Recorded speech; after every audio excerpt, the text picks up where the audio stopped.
तो फ्रेंड्स, आज हम डिस्कस करने वाले हैं आइसो प्रोडक्ट कर्व, जिसे हिंदी में बोलेंगे समोत्पाद या सम उत्पाद वक्र। हमने अपने पिछले लेक्चर्स में प्रोडक्शन फंक्शन को पढ़ा, शॉर्ट टर्म प्रोडक्शन फंक्शन को पढ़ा और लॉन्ग टर्म प्रोडक्शन फंक्शन को भी पढ़ा। सम उत्पाद वक्र या आइसो प्रोडक्ट कर्व को आज हम डिस्कस करने वाले हैं। इससे पहले हमने इनडिफरेंस कर्व, उदासीनता वक्र को समझा है, तो ये बिल्कुल उदासीनता वक्र की जैसे ही है। उदासीनता वक्र में डिफरेंस ये होता है कि उसमें कंजम्पशन में उदासीनता वक्र को हम यूज़ करते हैं और आइसो प्रोडक्ट कर्व प्रोडक्शन में यानी कि उत्पादन में यूज़ होता है।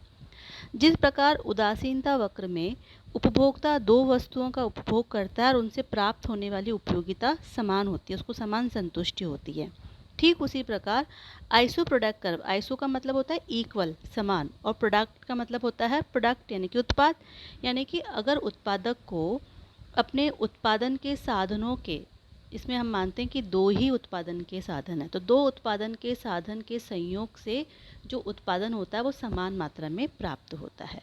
ठीक है, तो सम उत्पाद वक्र दो उत्पत्ति के साधनों के विभिन्न संयोगों से उत्पादक को प्राप्त होने वाले एक समान उत्पादन स्तर को बताता है। इस कारण सम उत्पाद वक्र को उत्पादन उदासीनता वक्र, प्रोडक्शन इनडिफरेंस कर्व भी कहा जाता है। इसकी कुछ डेफिनेशंस है, उससे भी इसके अर्थ को और भी अच्छे से समझा जा सकता है।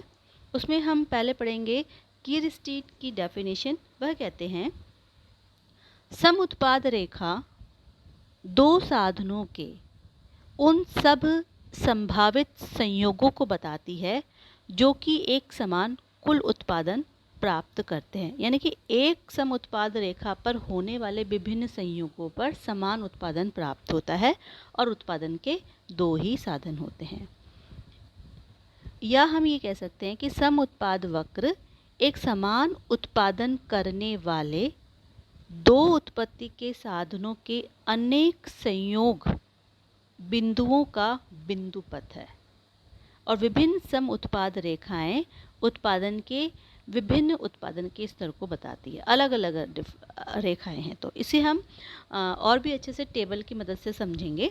यहाँ पे ये एक मैंने टेबल बनाई है जिसमें उत्पत्ति के दो साधन हैं, एक x है और एक y है। ठीक है, और डिफरेंट जो संयोग है, कॉम्बिनेशन है, ABCDE है। अब अगर हमने उत्पत्ति के साधन x की 2 यूनिट ली है और y की 15 ली है, तो कुल उत्पादन कितना हो रहा है? 200 इकाई। अब अगर हम इन उत्पत्ति के साधनों में चेंज करें, जैसे कि मान लो x की बढ़ाई है तो ऑब्वियसली y की हमें कम करनी पड़ेगी। सीमांत प्रतिस्थापन दर घटती भी होती है, जो उदासीनता वक्र में था सेम इसी में भी वही सिस्टम होगा, तो भी उत्पादन 200 है। फिर अगर हमने x की मात्रा हम बढ़ाते जा रहे हैं और y की हम कम करते जा रहे हैं, तभी भी उत्पादन के स्तर में कोई परिवर्तन नहीं है। तो ये सम उत्पादन की इक्वल प्रोडक्शन बता रहा है। इसको अगर हम ग्राफ से समझें तो और भी अच्छे से समझ में आएगा हमें ग्राफ से।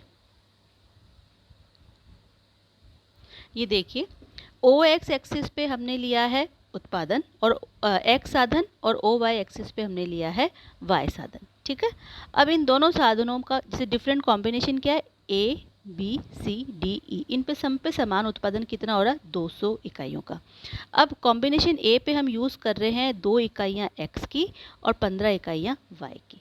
अब अगर हम इसमें चेंज भी कर रहे हैं लेकिन कुल उत्पादन में कोई भी चेंज नहीं हो रहा, डिफरेंट कॉम्बिनेशन पे हमें इक्वल प्रोडक्शन हो रहा है। तो अगर मैं कहूँ कॉम्बिनेशन A और B और C और D और E में कौन सा अच्छा है, तो आपका आंसर क्या होगा? ये होगा कि सभी इक्वल है। हम कोई भी कॉम्बिनेशन चूज़ कर लेंगे, हमें कोई फ़र्क नहीं पड़ेगा क्योंकि उत्पादन की मात्रा सब जगह समान है। ठीक है,